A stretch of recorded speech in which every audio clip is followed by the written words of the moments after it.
Olá, tudo bem? Meu nome é Luan, eu sou catequista no Santuário Nossa Senhora do Carmo e hoje eu estou aqui para dizer em 5 minutos Na verdade, um pouquinho mais. que a santidade vale muito a pena e ela é possível. E para isso eu vou citar a história, o exemplo de dois grandes beatos, Imelda Lambertini e Carlo Acutis. Então faz assim, preste bem atenção e vem comigo.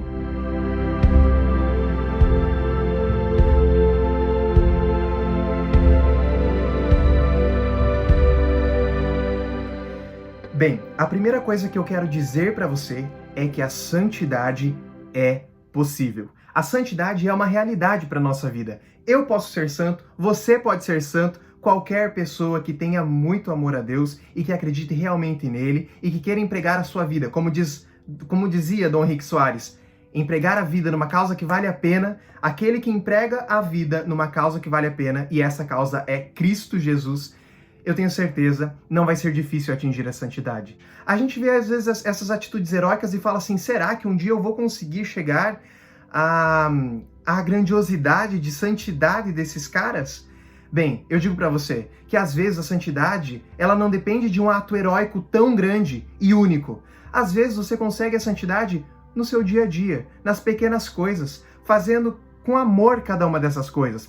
Existe um santo que eu gosto muito chamado São José Maria Escrivá, e ele diz assim, que se existe tédio nas coisas que você faz, é porque aí falta amor. Se a gente faz no nosso dia a dia as coisas com amor, fica muito mais fácil da gente atingir a santidade. E vamos lá, vamos agora falar do nosso primeiro exemplo para você entender como que a santidade pode ser possível para mim, para você, para qualquer pessoa. Imelda Lambertini.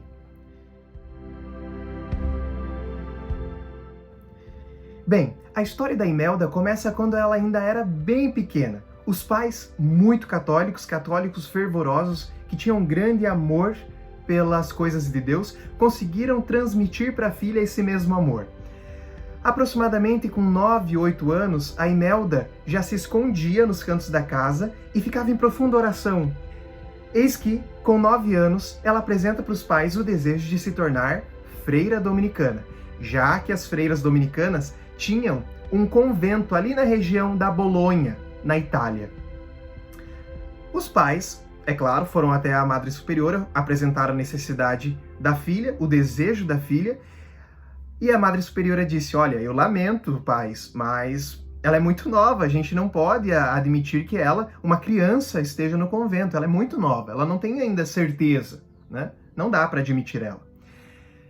Aí os pais insistiram, conversaram, aí a Madre Superiora falou assim, traga ela aqui, eu quero conversar com ela. E aí ela perguntou, Imelda, por que você quer se tornar freira dominicana? Aí a Imelda olhou bem nos olhos da freira, bem nos olhos da Madre Superiora do convento e disse assim, porque eu amo Cristo. Eu amo Cristo. E eu não conseguiria viver sem estar próxima dele, sem estar do lado de onde ele habita, no sacrário, morando ali. E aí, mais uma conversa vai, conversa vem, a freira admitiu, colheu a autorização dos pais e também colheu a autorização do bispo ali, ordinário do lugar, para que ele pudesse dar uma concessão especial para Imelda e ela entrar no convento. Imelda, com 9 anos, entrou no convento. Um ano depois, Imelda recebeu das freiras o hábito religioso, que é a roupa das freiras. E ali ela passou a ser, de fato, uma freira. E vivia como se fosse, né? Não sei se vocês sabem, se não sabem, eu estou contando agora. Nos conventos é natural que quando as freiras acordam, elas vão para a capela, celebram uma primeira oração chamada Laudes, que é para louvar o dia que está iniciando, e logo em seguida já se celebra a missa. Então o primeiro ato das irmãs é rezar e logo em seguida já participar da missa. E Imelda fazia isso todos os dias com as irmãs, já que todo dia no convento começa com missa. É o ato principal do dia dentro da vida de um religioso, dentro da vida de um católico, né? Então, e era costume que depois da missa, Imelda ia lá próxima do sacrário, onde estava Jesus sacramentado, e ficava ali ainda algumas horas rezando, agradecendo, pedindo e se perguntando por que ela ainda não podia receber o sacramento da comunhão, já que naquela época só se dava o sacramento da comunhão para os adolescentes a partir dos 12 anos, né? Para as crianças ou adolescentes depois de completados 12 anos. Antes disso não se dava comunhão, né? As crianças só participavam da missa e tinham que fazer a sua comunhão espiritual, mas não recebiam em espécie a Eucaristia. E aí a Imelda ficava horas se perguntando por que ela não podia receber, né? Faltava pouco tempo, mas por que ela não podia receber já? E aí ela vinha, conversava com as irmãs, ela chegava e perguntava assim: irmã, como a senhora pode receber Jesus depois da missa ou na missa e não morrer? Daí as irmãs perguntavam: mas como assim, Imelda? Qual é a relação entre receber Cristo e morrer? Pelo contrário, Cristo nos dá vida. Ela falou assim: não, morrer de alegria. Como pode alguém receber Jesus e não morrer de alegria? Bom, importa que para Imelda ela não conseguiria imaginar receber Cristo sem você morrer de alegria. Tamanha era a paixão, o amor que ela tinha por Cristo. E aí, um dia, as irmãs perceberam que a Imelda estava demorando muito nessa oração que ela sempre fazia depois da igreja. Até que uma irmã foi lá para chamar ela para a atividade que ela tinha que fazer logo em seguida, uma atividade ali dentro do convento, e quando chegou lá, ela viu que estava só Imelda na frente do sacrário e tinha uma partícula, uma hóstia, sobrevoando em cima da Imelda, em cima da cabeça da Imelda. E a Imelda olhando para a hóstia e fazendo a sua oração. Aí a irmã ficou um pouco assustada, não entendeu bem o que estava acontecendo, correu, chamou o padre que tinha acabado de celebrar a missa, chamou as outras irmãs, e quando as outras irmãs apareceram, elas ficaram meio hesitosas. Será que a gente interfere? Será que a gente pergunta o que está acontecendo? Será que a gente chega perto, não chega? Até que uma irmã veio, encostou e falou assim: Imelda, está tudo bem? Né? E aí ela contou que do nada o sacrário abriu, o cibório, que é onde ficam as hóstias, se abriu também, e a hóstia começou a sobrevoar na cabeça dela. Aí o padre falou assim: de hoje não passa, hoje a Imelda vai receber a primeira comunhão. E ali ela comungou pela primeira vez.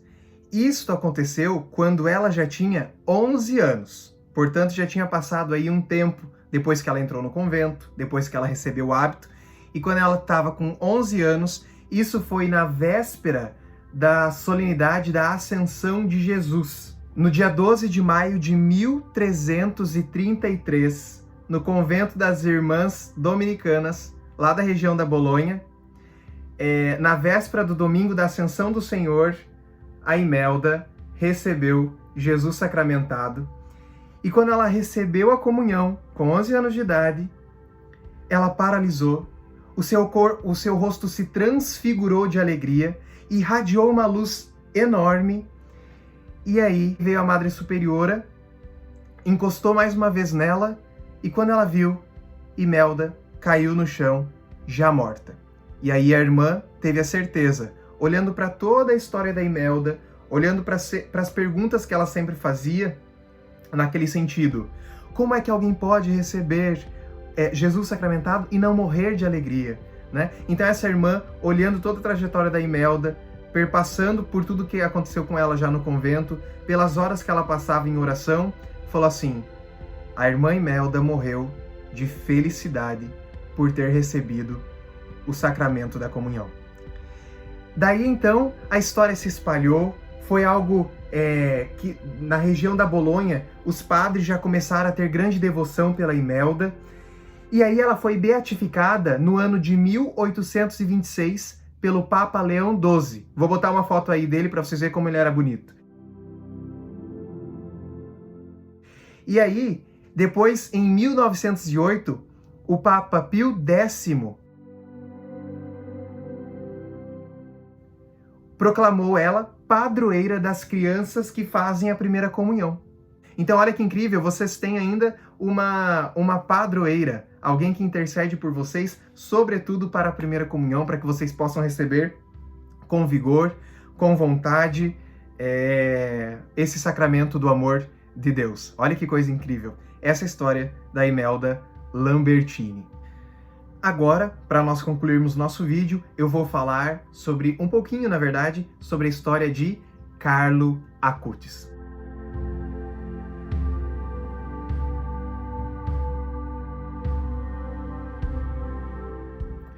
Carlo Acutis foi um jovem nascido na Inglaterra, mas logo ainda bem pequenininho ele se mudou com os pais para Milão, na Itália, e lá ele se desenvolveu numa era de internet, numa era de computadores, e ele amava computação, amava a engenharia da computação, sabia mexer em sites, sabia gravar vídeos, fazer edição de vídeos. Ele era muito vidrado e sabia muito sobre tecnologia. E ele falou assim, por que não usar a tecnologia ao meu favor, a favor da igreja, para evangelizar, para falar sobre Cristo, para falar sobre a Eucaristia e ao mesmo tempo evangelizar o mundo inteiro, apesar de eu não estar frente a frente com as pessoas. Ele pensou nisso. E aí Carlo, já bem pequeno, ele começou a criar um site para catalogar todos os milagres eucarísticos que já tinham acontecido na história da igreja e que se tinha documentado. Então ele fez um site informando, catalogando todos os milagres eucarísticos. Milagres eucarísticos, se você não lembra, são aqueles milagres em que os padres estão celebrando a missa e a hóstia do nada se torna carne, a carne de Cristo. Ou o vinho se torna do nada sangue de Cristo. Aí ele catalogou e esse site ficou muito famoso e ele conseguiu ser um grande catequista para as outras pessoas. O Carlo também começou a produzir e editar uma série de vídeos explicando sobre os milagres eucarísticos e também sobre questões pontuais que a gente às vezes vê na catequese. E também, mas o objetivo do Carlo era, com esses vídeos e postava no YouTube, era mostrar para as pessoas aquilo que ele falava da Eucaristia, que a Eucaristia era o seu caminho para o céu. Aí acontece que Carlo, em 2006, foi diagnosticado com uma leucemia e com apenas 15 anos ele acabou falecendo. Os pais contam que ele, antes de falecer, já tinha previsto a sua morte, falando que quando ele chegasse em um determinado peso, ele ia morrer. Os pais também lembraram que ele tinha feito um pedido para que fosse enterrado na cidade de Assis, porque ele tinha um grande carinho por São Francisco de Assis, né? Que desenvolveu o seu trabalho nesta cidade da Itália. E eu não vou falar mais tanto sobre Carlo, tem muita coisa. Eu passei aqui, eu fiz um resumo muito rápido da vida dele, porque a gente já falou dele na catequese, né? Eu quis trazer mais aqui um resumo maior, mais completo da Imelda. Mas sobre ele, eu vou deixar aqui na descrição do vídeo o link de um outro vídeo muito bonito, muito emocionante. Todo mundo que vê se emociona, com a história dele mais completa, tá bom? E daí, se você quiser relembrar, se você já viu, para você relembrar, ou se você quiser conhecer melhor a história de Carlo, acesse esse vídeo, eu tenho certeza que você vai gostar bastante e ele vai ser um grande exemplo para você, beleza? Nós resolvemos citar Carlo nesse vídeo só para lembrar que Carlo agora é beato. No último dia 10 de outubro de 2020, não sei quando você vai estar assistindo esse vídeo, mas no dia 10 de outubro de 2020, Carlo foi beatificado, né? Por autorização do Papa Francisco, ele foi reconhecido como beato. Assim como a Imelda, os dois se tornaram beatos, né, por autorização do Papa. Isso significa que eles são reconhecidos como grandes exemplos para a fé católica, pessoas que podem e devem ser seguidas, sobretudo por nós. E quando a igreja cataloga um santo, ou um beato, ou um bem-aventurado, são títulos de pessoas que dedicaram a sua vida a Deus, a igreja está falando assim, veja, seguir o exemplo dessas pessoas vale a pena para você encontrar Cristo, beleza? A santidade não é difícil, basta a gente querer agarrá-la, tá bom? E veja, a Imelda, muito pequenininha, já teve a sua manifestação, já demonstrou o seu amor pela Eucaristia e foi grande exemplo para a humanidade. Lembre que nas suas coisas do dia a dia, nas suas atividades do dia a dia, na escola, no clube, jogando com algum amigo, na internet, você pode ser exemplo para ele e você pode sim ser instrumento do amor de Deus e se tornar, quem sabe, um dia santo. Fica aqui o meu abraço, conte conosco sempre, a santidade é possível e lembre-se que assim como Imelda, assim como Carlo, nós todos podemos viver diferente. Deus abençoe você. Até a próxima. Tchau, tchau.